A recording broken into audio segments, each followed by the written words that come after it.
You this morning. And likewise, I know. Indeed. It's good to be here. I haven't been here before. Oh, you have not? This is your first time? It's my first time to the studio. Oh, so my goodness. So you're most welcome. Thank you very much. Great to have you and pleasure. Thank you. And I hope your morning has begun on a good note. Yes. Indeed? I'm here with you. Right. I can see, which is fantastic. Yes. So, you know, a lot has been happening. And you have been quite vocal on the state of governance and the state of economy. And, you know, you've talked a bit about, you know, the debt situation in the country. We'll get into, you know, the matters at hand at this point. But first of all, what is most interesting is today, we do have the finance bill, which was tabled yesterday by the Finance and Planning Committee. It's set to be debated today in Parliament ahead of tomorrow's budget day as well. We have the Cabinet Secretary who will be tabling his budget estimates. First of all, there's a lot to unpack from the finance bill. You know, there are a number of proposals there. You have the housing levy. There has been concessions by the government. So first of all, I want to get your general view of the finance bill 2023 and what you make of it. Thank you, Zainab. Let me be very, very categorical. Right. It is an open secret that we in this nation are facing huge economic challenges. I think for the very first time, every Kenyan that I know of and that is speaking is feeling some sort of pain about the economy. There is a stagnation. Now, when we recognize that, we must ask ourselves what are the solutions and what created the problem. The finance bill is coming at a time when we have no money, when we have a high cost of living, and it is very clearly viewed publicly and by majority of people as a very punitive bill. It is raising the cost of our pain in terms of our purchases, our pain in terms of a producer. So this bill, which is seeking, in my view, an unrealistic target. You know, you've been saying this bill, first and foremost, is a budget of 3-point-something trillion. It is actually 4.45 trillion, as was tabled by the Finance Committee yesterday. That's 3.6 trillion spending plan, plus that's exclusive of the 850 billion worth of debt redemptions, right? Correct. So 4.5. 4.5. Right. 4.45. Yes. Now, it is also seeking to raise tax revenue by an almost 1 trillion shillings from the current collections. We've estimated from what we have seen as a trend this financial year, which is ending this month, the tax collections will probably, tax revenue will not exceed 1.9 trillion. That's what we're estimating. The target of the previous budget, this current budget rather, has been 2.1, but it looks like they'll reach about 1.9. Now, 1.8, 1.9. This particular finance bill and the target of the budget is to raise this collection of tax from 1.9 from President Moi of 200 billion a year. And by the time he exited, tax revenue, he had cumulatively gotten to 1 trillion over 10 years. Uhuru Muigai Kenyatta took over when it was 1 trillion. And cumulatively, you are now seeing we have reached 900 billion over 10 years. Increase from 1 trillion. Now, Kenya Kwanza is saying that in just 1 year, we can achieve a target that has never been achieved even over a 10-year span of raising revenue by another 1 trillion. It is an impossibility. This is an unfathomable target. Now, what we need to ask ourselves is what is it they are addressing? What are they addressing? They are addressing the outflow of money. What is money? Where is money going? It is going, if you look at the budget, the biggest outflow of our money is going towards payment of debt. And that is what, to service debt. And that is what they're trying to address, because it is a big problem statement. That is primarily what they're trying to address. Now, isn't that what the reason why they have proposed the tax measures they've proposed within the finance bill. Of course, you say it's unachievable by, from your standpoint, but by proposing, like, for example, the 16 VAT on petroleum products, that is going to, increase the revenue is going to be, at least to a substantial extent, increase their revenue. That is going to help, at least to by a certain extent, bridge that gap that is our debt as a country. I think any reasonable economist and anybody who has done any research in any economy that is where we are, where, as I was saying, we have stagnation because we are slowing down, and we have inflation. It's called stagflation because you have high costs of living. Anybody will tell you that when an economy is in this state, you can't load more taxation on people. You can't increase the cost of production. You get to a level where you get diminishing returns. You collect less and less revenue. So you will not reach that target. You enter what economists call is the Laffer curve, that now you collect less because you've asked for too much. And that is exactly where we are. We are going to collect less. We will not meet that target. And as I said, Zainab, we are addressing one problem, the debt outflow, servicing of debt. Now, here is a bill that is so punitive on producers. If you're a producer in this country, whether you're an industry, whether you're a farmer, whether you're a content creator, whether you're an exporter, you are being punished for being a producer. But a consumer who is sleeping in his house, the employer is being told you have to pay for that person who is not even working to buy a house. This is how ridiculous this bill is. It is an unachievable target. And it's because this government is cutting around this issue of debt servicing and what to do. Their attempt is to try and raise money from us. And that is one attempt. I'm saying they will not achieve it. They will not achieve this target. And instead, they should be looking at the debt itself and saying, what do we do? And in this, as I've been saying... So where are we right now? Where are we in terms of our debt? When we're looking at that situation at this point, you're saying we cannot be able to achieve by just taxing, Kenyans and saying this is the solution to, managing our debt situation. Correct. Where does that leave us as a country now, then? That leaves us this way. I've been trying to explain this over the last few weeks. That I want you to imagine, Zainab, that for every 100 shillings of revenue, every 100 shillings of revenue from KRA that they collect from us, that goes to government, 70 to 80 shillings is going towards the payment of debt. Right. This is an appreciation from 10 years ago when only 18 shillings was going to service debt. The government thereafter needs to find money for the counties, another 30 shillings. It needs to find money for salaries, another 50 shillings. It needs to find money for pensions and operations, another 30 to 35 shillings. It is borrowing for recurrent expenditure. Now, because of this, we said, let us analyze what is going on here. What exactly is going on here? This debt that has accumulated such a huge amount over the last 10 years, what has been going on? And why is it not giving back to us? Why hasn't it grown the economy so that the economy can service this debt? Why is it seemingly a situation where we entered a debt trap long time ago? How did we get ourselves here? That is the million-dollar question. Because in all sincerity, after you reach a level of 30%, paying 30 shillings of every 100 towards your debt, we are into what you call a debt trap. We need more and more debt to sustain ourselves. Right. But why we are asking this is because we said, we asked the same questions you're asking. What is it? How did we get here? Yeah. And what is this debt?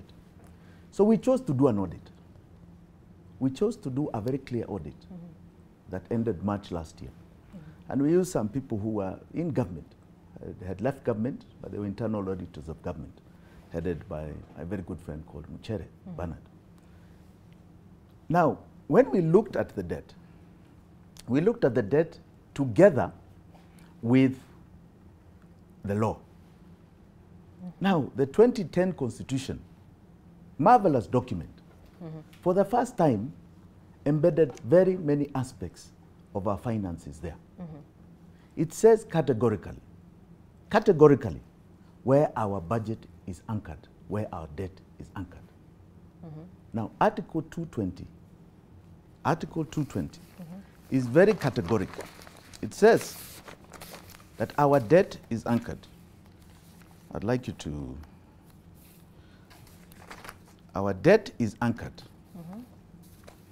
in what you call estimates of revenue, expenditure, differentiating between recurrent and development expenditure. This means that our budget, as we know it, is not the finance bill. The finance bill is one bill called the finance bill. It's a standalone. But our budget, in other words, where you post debt and where you post expenditure, are called the appropriations bills. There are two bills that you'll see being presented tomorrow. There's this is the expenditure. There's the appropriations development, and there's the appropriations recurrent. That is our budget. Now, in the appropriations development, that is the only place debt can be anchored. All the debt that we take must be anchored in appropriations development bill. Right? So which accompanies the budget itself? It accompanies the budget itself. It is the budget. Okay. Because budget, what Parliament does is that it passes bills. It does not pass policy statements. Like I've seen some people arguing, oh, some of this debt is in the budget policy statement. That is not a bill that is passed by Parliament. Parliament passes laws. And the two laws it passes for the budget are the appropriations bill development and the appropriations bill recurrent. Now, in the Public Finance Management Public Finance Management Act of 2012, it is categoric. It says over the medium term, and the medium term is defined as any period beyond 1 year. So it's between 2 and 5 years. It's defined in the Act. In the medium, over the medium term, the national government's borrowings shall be used only for financing development expenditure and not for recurrent expenditure. So you find our debt in development appropriations bill. That is where it's anchored.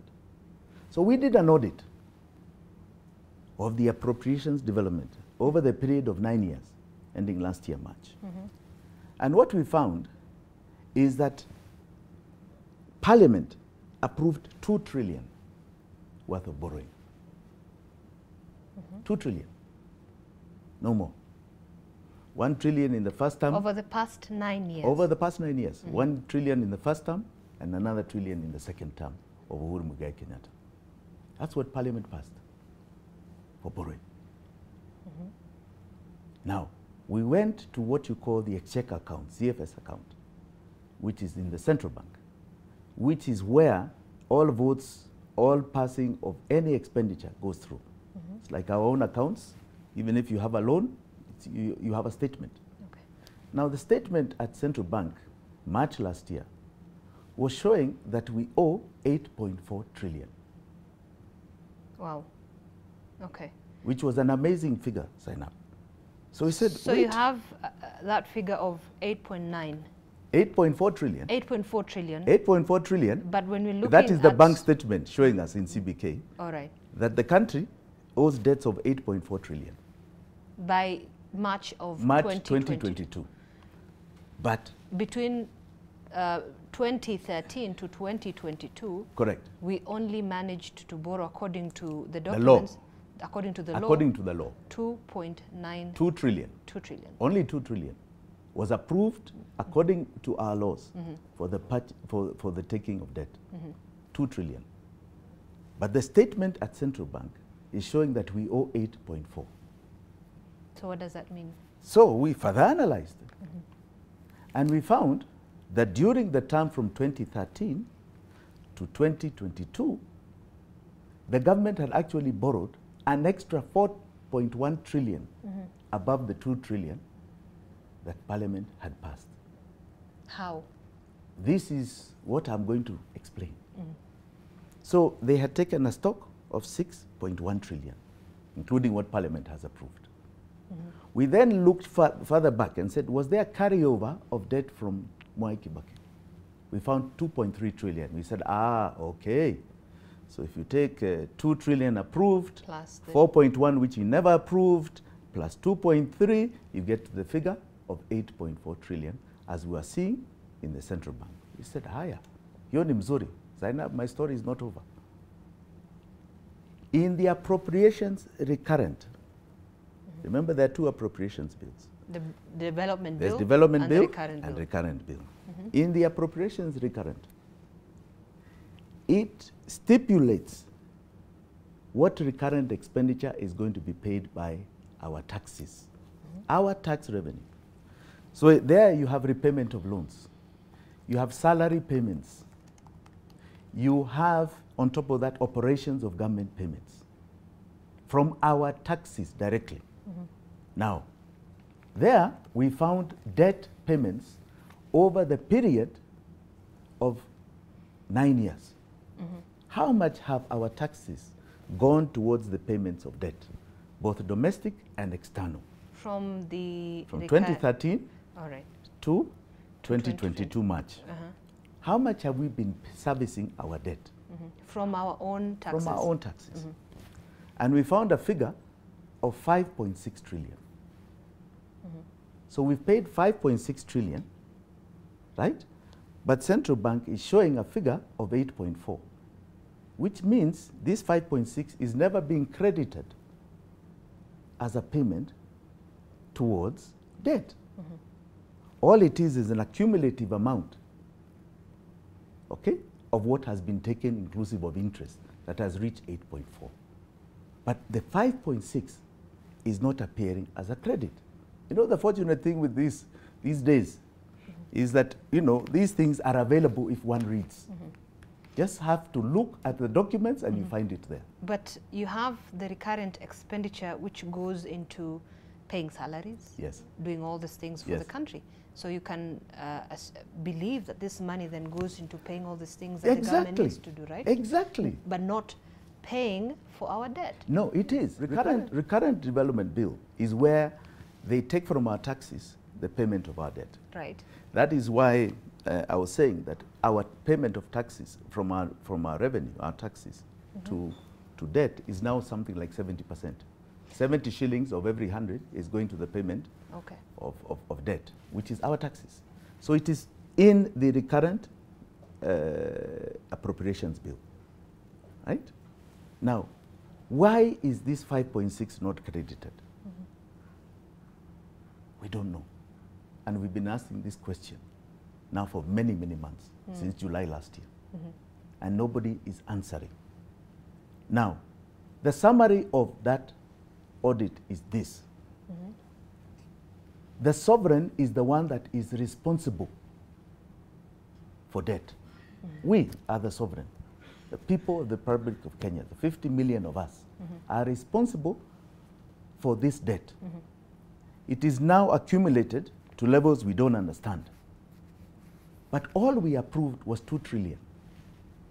So our summation is the following. We approved 2 trillion. All right?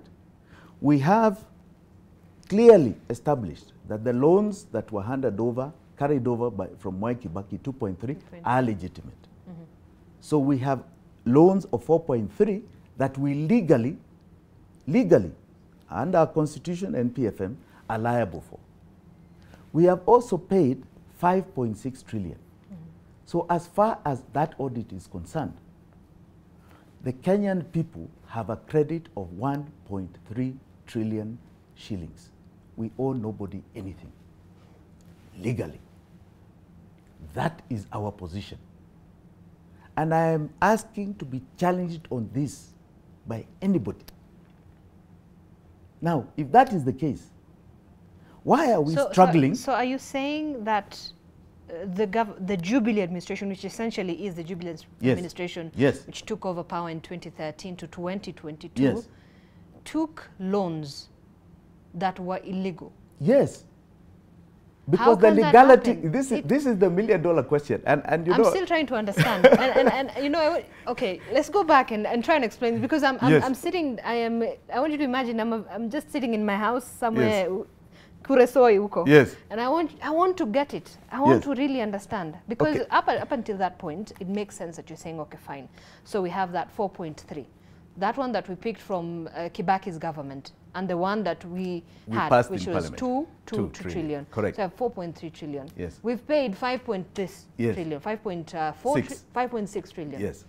So we have a credit of more than a million, or more than a trillion. 1.3 trillion.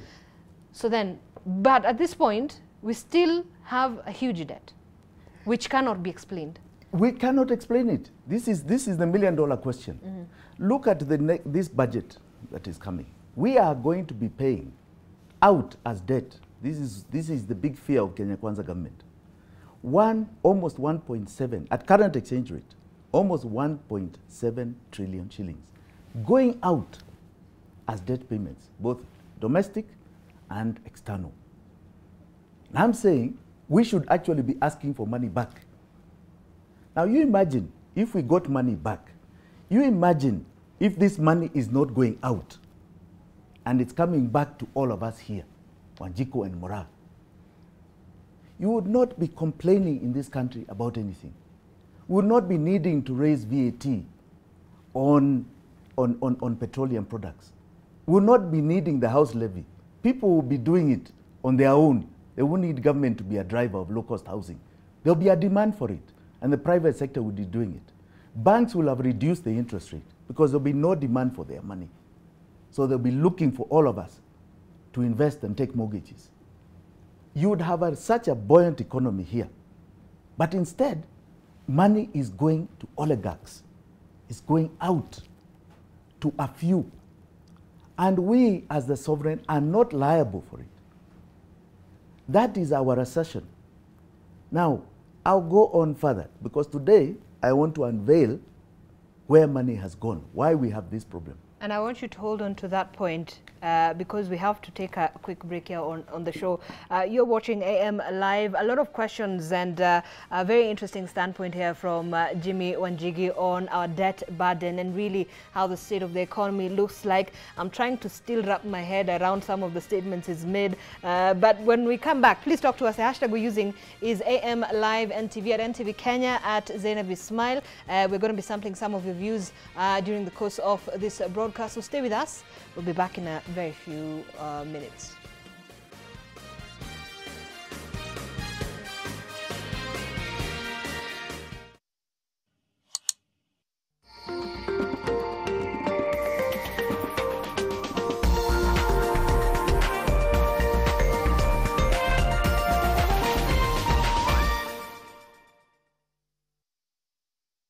Dad, what made you decide to become a doctor?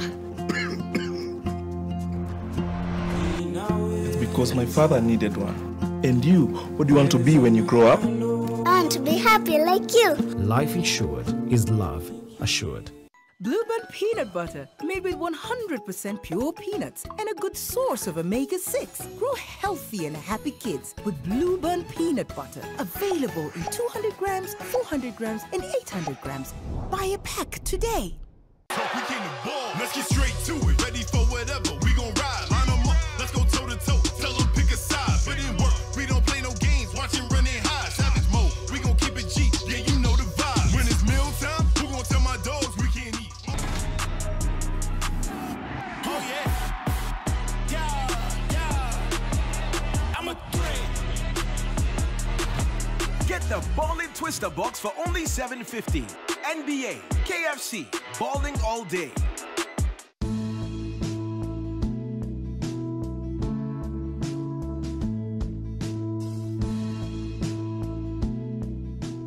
Africa Energy Forum's 25th anniversary is in mainland Africa for the first time. It will be held from 20th to 23rd June in Nairobi with the official endorsement of Honorable Cabinet Secretary Davis Chirchir, Ministry of Energy and Petroleum. Find out more at www.africaenergyforum.com. Ready to showcase your football talent? The wait is over. Safaricom Chapa Demba is back. Bigger, bolder, and better. Safaricom is on the hunt for the next big footballing sensation. Register your team.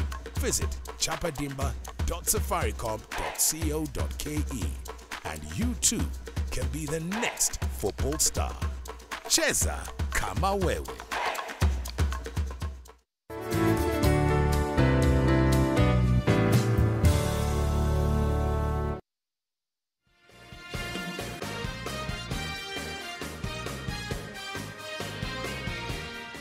All right, and welcome back to the program. You are watching AM Live as we take a pulse check on the state of the economy and also issues of governance.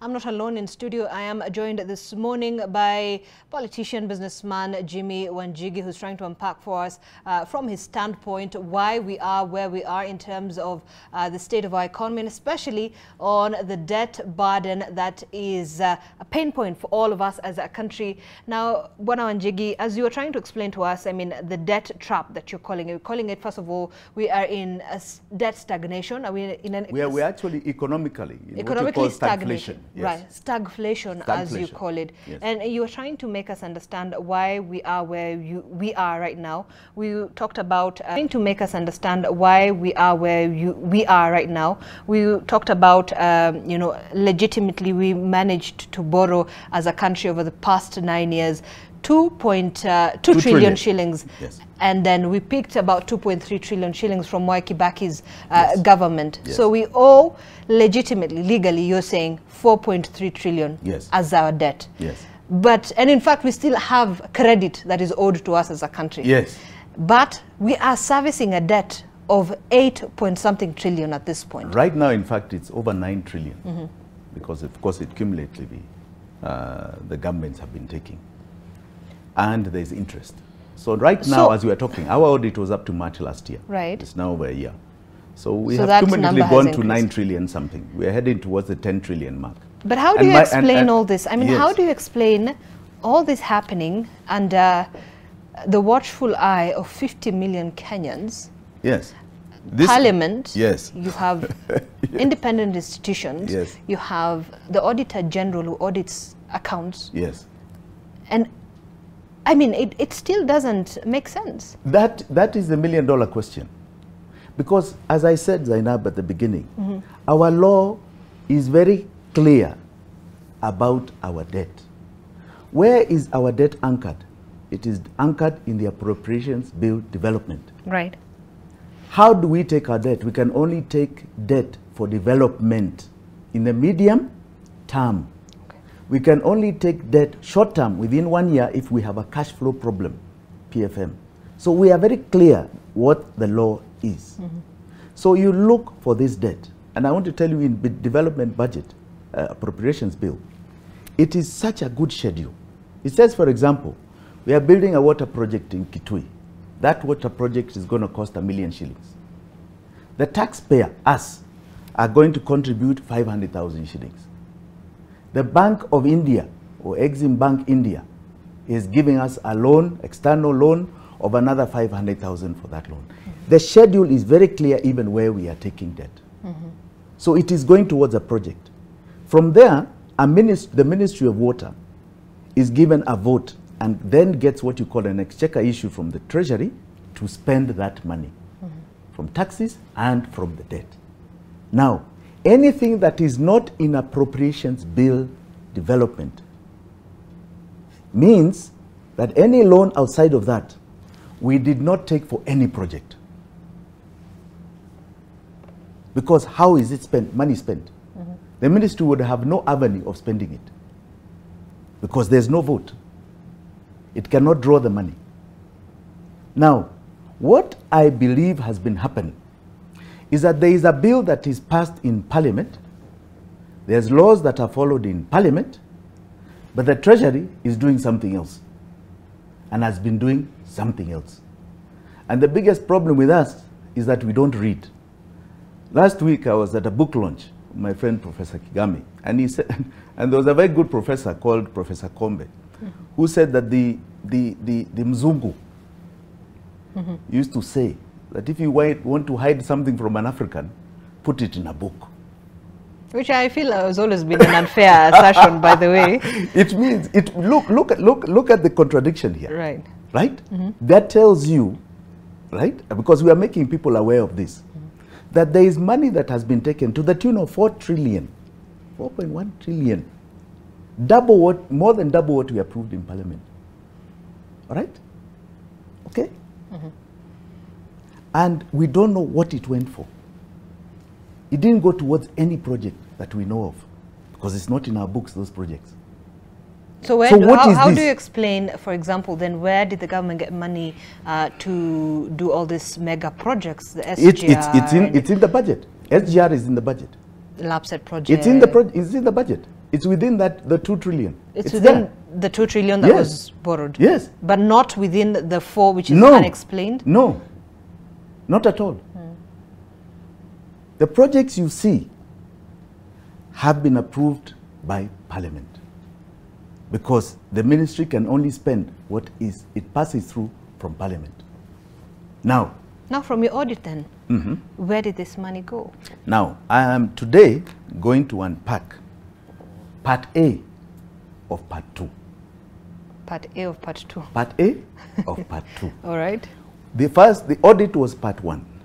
And I always said I was going to come to Part 2.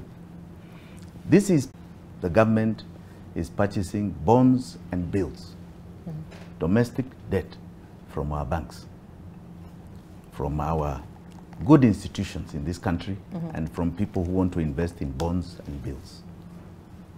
Now, over the last 9 years,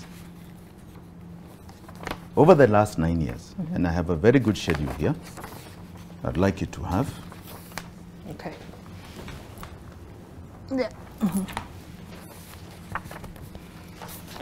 So this is what? This is now domestic debts, actual receipts as per the statement of actual revenue and net exchequer issues. So it's the domestic debt that we have taken over the last 9 years. That's the first column. So this document has originated from, it's an audit that you've done independently? Yes, but it's originated from the appropriations. So you've taken a look at the Appropriations so Act. I'll give you an example. And you've accumulated this amount of... I want you to read page 2. Right? Can you see statement of actual revenue and net exchequer issues? That's a statement from the government, from the Treasury. You see the column there, I think it's about number 4, domestic borrowing. Have you seen it? Yes. Net, original estimates, revised estimates, and actual receipts.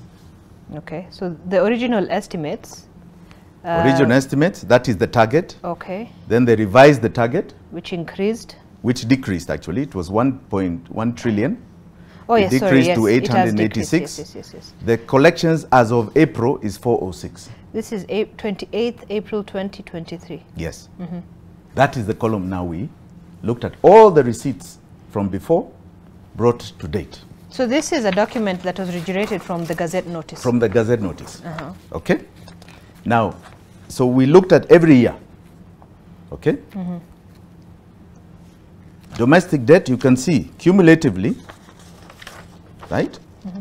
2014, 2015, 292, 2015, 506. These are domestic debts, 414, 420, and so on and so forth. The last year here, the target was 1040, as you can see. We're yet to get what they end up actually collecting. So that figure, we've just taken what they estimated originally. As the original estimate. But what they'll end up collecting at the end of this month. At the end of this month, we don't know what they'll end up collecting. Right? It may be much less. But we've just taken the original estimates. Now, I want to tell you, these are debts taken, all right, that are not in the Budget Appropriations Development Bill. They do not exist. How? They were never passed for anything. They do not exist. We never approved them for any funding of any project. They do not exist. But the money was... The money was taken. Right. But they do not exist in any approval, right? And I said, remember, this is Part A. This has never been approved by the Appropriations Bill Development for uptake. So Parliament never passed domestic debt in the Appropriations Development. There is no appropriation in that book that has passed borrowing domestically.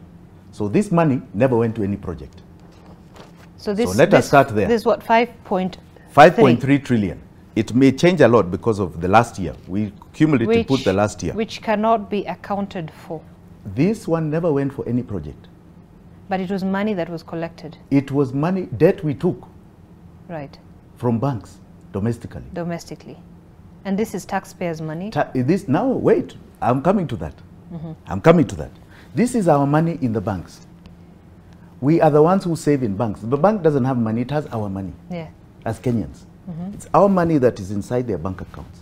So banks are taking our money and loaning it to the government. And when they're doing that, there is no law that they are doing it from. This has money that has come from our bank accounts going to the government of Kenya, but it is not towards any project. Now, inclusive of these monies, there is what is called redemptions and rollovers. Redemptions are bonds and bills that may have been taken before that were due or at maturity. So it may be inclusive here, right? Old bonds and bills. Which will perhaps reduce the amount. Yes. But I want you to now look at something very interesting. So understand this. So the banks take our money, our savings, and they loan it to the government. For expenditure, for so development. The government is borrowing from them. Yes. Right? And the government has not legalized what it is doing with this money because it is not in the Appropriations Bill Development. There's nowhere where we have approved it to go to any development project. Okay? We don't know what it is for.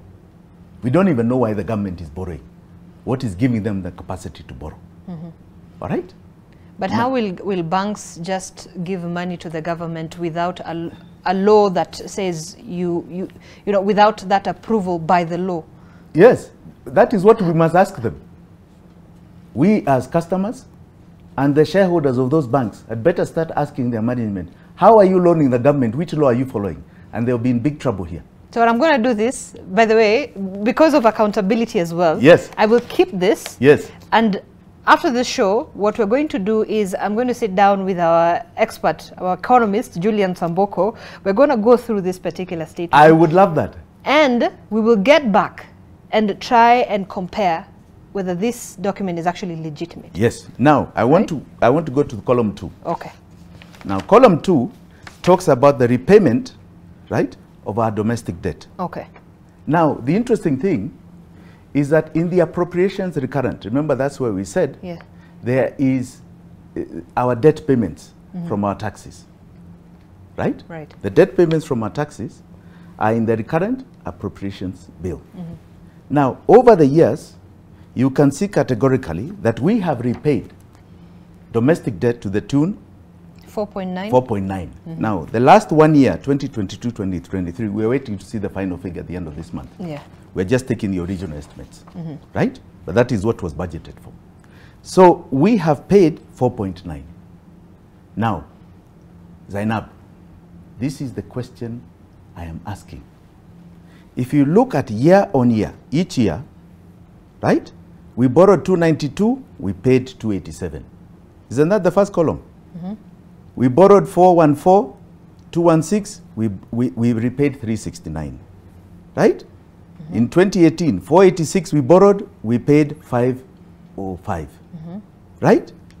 In 2020, 790, we paid 701. This is tax revenue, the payments, all right? Now, that means we had the money to pay them. So why were we borrowing? If we have the money equivalent, why are we borrowing? Okay. Year on year, why are we borrowing? Even forget what for. Because there was no balance. Because we had the money. We had no shortage. We had the money. But we needed to borrow because after we repaid, there was no balance to continue, you know, with our development. So No, we'll that's go not back true. and borrow. Now, that's not true. That's not true. Now, for example, let's say, for example, in 2019-2020 financial year, Yes. the debt stood at 558 billion, or is it trillion? 500, yes, billion, yeah? Mm-hmm. And we repaid 515. Mm-hmm. Okay? Mm-hmm. Which means that there wasn't much money that was left there. 558 minus 5, I'm terrible in math, I'm sorry. 558 minus 518, is still very little amount of money left for the government. Let me take you. This is just the repayment from our taxes to domestic debt. Yes, just domestic debt. Right? Yeah. But our taxes collected enough money to pay external debt. Our taxes collected enough money to pay for salaries. According to the appropriations recurrent, our taxes and KRA statements, our taxes collected enough money, right, for operations of government. We did collect enough. I'll give you that year that you're talking specifically. That is year what? 2020. Yeah, 2019, 2020. 2019, 2020. The tax 2019, 2020. I'll tell you. It's right here. Yeah, here. 2019, 2020. Right? Excess tax revenue over recurrent expenditure. No, sorry. This is the wrong one. Okay, here we go. 2019, 2020. We collected tax revenue according to the actual revenue and exchequer issues of 1.453 trillion. 1.453 trillion. All right? Okay? So if you say that, we paid 500 to domestic debt. So we had money. We thereafter paid salaries. We thereafter paid our external debt. And we thereafter paid operations of government. So why were we taking domestic debt? So there is the legal side, that this domestic debt is not anchored and approved by Parliament. But in the recurrent appropriations bill, payments towards domestic debt is there. But in development appropriations bill, it doesn't exist as a loan to be taken. And I beg the question, if we have got the revenue, why are we borrowing from banks? What for? First, it's not legal. And number two, we didn't need to. And I'll tell you why we have been borrowing from banks. And this is why I want you to go to column 4. Column 3 and column 4. Okay. Still on this first on the first page. Right. Which is the amount paid for interest? Amount paid, repaid in principal over the years, 2.3. Okay. And the amount paid for interest, I said the last year, we are waiting to see the final that they take. We are going by the original estimates. 2.6 trillion shillings has gone towards our banks over the last 10 years. Domestic borrowers, over the last 10 years, 9 years, right? As interest payments. 2.6. Yes. As I said, we only, we've added just the original estimates of 22-23 year, right? So 2.6, let us even say over 2 trillion has gone towards interest from our money. For money, we didn't need to borrow. We did not need to take domestic debt. First, it's not anchored in law. And second, we did not need the money. We had the money in taxation to take care of all our revenue expenditure. Perhaps the money, I'm trying to understand, perhaps the reason why the government borrowed this money was to plug the deficit. No, we had no deficit. That's what I'm trying to say. We had no deficit. This is created. That's why we have reached 70% of our revenue going to debt. It has been created. over time on an illegality, and there's no need. We had, as I told you, you took the year, a very good year, 2019, 2020. As an example. As an example, we have paid 515. We had collected that year 1.4 trillion in taxation revenue, our money. It was enough to pay salaries, counties, all right, and operations of government. So why did we need to borrow even more? Because we still borrowed. So are you saying that there was what, sort of a collusion between the executive and financial institutions? Is that what you're saying? What I'm saying is that categorically, because the banks received an amount paid for interest, what, 2.6 trillion? I want you to sign up to go this very, very carefully. First and foremost, we did not pass in our laws. The sovereign, in parliament, you're saying it was not captured in the bill? It was never captured where the debt, any debt we take is, which is appropriations development. So we did not approve these borrowings of domestic debt. That's number one. Number two, I'm saying we did not need to take it. We did not need to take it. Now, the law also says we must only take debt for projects, not for recurrent. This money is nowhere anchored, or rather for projects, not for recurrent.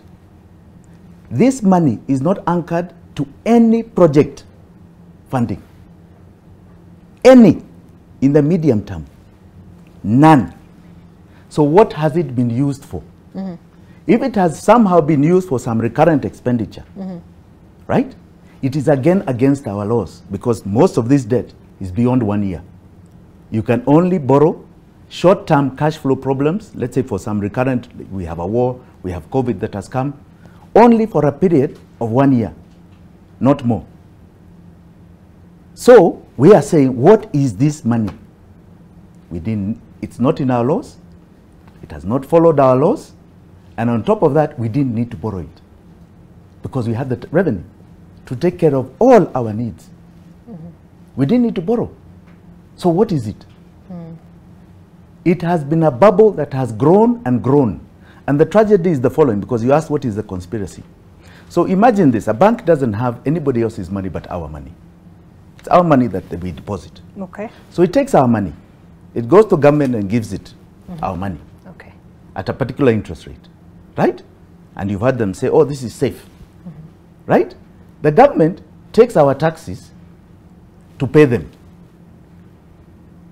Do you see the tragedy? And then when we go to borrow from banks, they tell us, oh, you know, interest rates are so high. So they disenfranchise us of our own money. Yet they have grown from us. From the same money. From the same money. And we are asking, so they are taking from us our savings, they are taking from our taxes, and we are asking which law is being followed here. And number two, why did we need to take it? We didn't need it. We had the revenue. So now we're here. So now we are servicing our debt, which is at 8-point-something trillion. And it's a tough situation that we're in. You're talking about the illegality that has happened. Then how do we move forward? Now, what I'm very happy about is that we have seen a lot of interest in people now going to court, right? Started by Senator Umtata, that we are not, as a sovereign, responsible for this debt. What does that mean? It means odious debt. Now, odious debt, yes, it means that it is a responsibility regime related, not sovereign. So you're saying that Kenya Kwanza should declare this an odious debt and say, look, we took over from a regime that borrowed this money illegally, so we are not eligible to pay for this debt? Yes. How? Now what happens? Again, the Constitution is so good. Eh? You know, the Constitution has a column which says that for any expenditure, the president must sign warrants. All right? And I think you've seen the president signing at the budget time. He signs warrants for expenditure. That gives the Ministry of Finance, the Treasury, permission to spend. All right? President Ruto is going to be signing that after this budget. should he sign any of these unwarranted debt payments, he now becomes responsible. But as of now, he has not signed. So it is regime related. But should he sign any of these illegal debts as repayments, then he becomes responsible. It is now transferred to his regime. Warrants are in the Constitution of Kenya. So let me read this out a bit. Yes. So I found this. It's from an organization known as the Committee for the Abolition of Illegitimate Debt. Yes. And it says, according to the doctrine, for a debt to be odious, it must meet two conditions. All right. So first, it must have been contracted against the interests of the nation, or against the interest of the people, or against the interest of the state. And two, creditors cannot prove that they were unaware of how the borrowed money would be used. Have we met those two conditions? Oh, yes. Are you saying that the money that was borrowed against the interest of the people of Kenya? We are supposed to borrow for development. Okay. Because then the government, then the previous regime must need to prove that this amount of money went into development. You see, our laws are clear where development is anchored in terms of debt. Right. They did not spend it in any appropriations development bill. So it is not there. So it is against our interest. Okay. Number two, those who are loaning, buyer beware. You must understand the laws of a country. If you did not follow them and understand them, there is a big problem. You are responsible. It is odious to the sovereign. It is very clear. Our laws tell us where debt is anchored, what it is for. And this money did not go towards any project of development. So it is not for the sovereign. It is not for the sovereign. So who is it for? That the is previous the, that is regime? that so is who the, will pay for it? Where does that leave us as tell an me, economy? Tell me, why should we? Where does that leave the confidence of, the people who give us debt? You know, that's a big question. The creditors. Are you saying then that the 50 million Kenyans who did not know about this debt, who did not approve it, who had no benefit, should bear the brunt? Continually get pain for this debt that they don't know about, that has never been to their benefit? Is that what you're suggesting, Zainab? I am saying those who are responsible for doing it should ask questions, should be asked questions, and take on that burden, because it is not for 50 million Kenyans. We should not be made to pay for something we don't know about, never came to our benefit, right? And is continually giving us pain. We must say no to it, and we must say no loud and clear. I'll give you an example of Mozambique. They did so with a foreign Eurobond called the Tuna Bond. And in 2019, their constitutional court ordered that the sovereign is not responsible. That bond was $2 billion. And it was written off as far as the books of the National Treasury of Mozambique were concerned. Mozambicans suffered a bit because everyone started asking, is that a banana republic, all of this. But I can tell you, today, they have been freed of a huge burden, and even IMF led the investigation of why that happened, and has now started giving them a lot of money because they rectified a wrong. That caused the downfall of a lot of people, especially in the banks that gave the money, like Credit Suisse and so on. Right? It did. They even had to pay huge fines because it was a massive investigation. So I am saying that we as Kenyans are not liable for debt that is not approved in Parliament in the appropriations development. So Wanjigi, what you're saying is, and perhaps what your advice is to the president right now, is to declare this debt odious. That's what you're saying? 100%. Before he signs the warrants, because he's going to sign them after the budget. If he signs those warrants, he now becomes responsible. He must insist on clarity of the law in relation to this debt, and have a forensic. We have done it. It's the first ever. If he wants it, we can give it to him. Okay.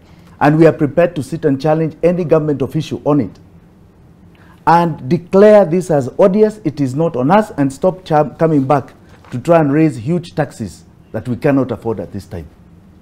So That is my assertion. Your assertion. Yes. And I mean, today you leave us with many questions from this, what you called the part 1? Yes, part 1A. Part 1A of the revelation of part 2, of the revelation of what has happened and where money has gone. All right. Yes. And you've given us this document. It is a statement that you got from the Gazette notice number 6204, taking a look at the statement of actual revenues of 28th April 2023, and also what you cumulatively over the years, the same statement. The same statement. Yeah, similar statement. You know, all right. Every year it's done.